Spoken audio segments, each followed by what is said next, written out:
Mikuláša sme pre deti zo základných škôl Centrum 1 a nábreží Rimavy pripravili už druhý ročník Mikulášskeho festivalu.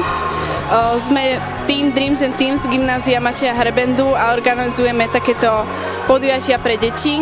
Pripravili sme tu pre nich športové aktivity a za zvládnutie týchto súťaží dostanú sladkú odmenu a diplom a dúfame, že sa im to bude páčiť a že prídu aj na budúci rok.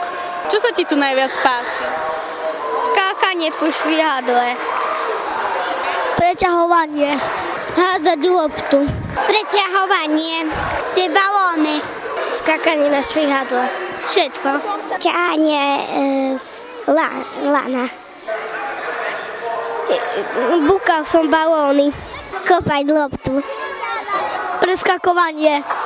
Toto cvičenie, čo sme teraz cvičili. Fotbal, basketbal a vybíjam. Tanec, púkanie balónov. Ako vám tu dneska ide? Tak celkom dobre.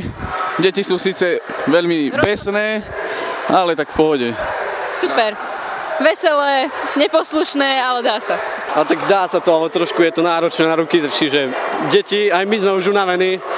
Máme celé ruky zničené, ale tak dalo sa to.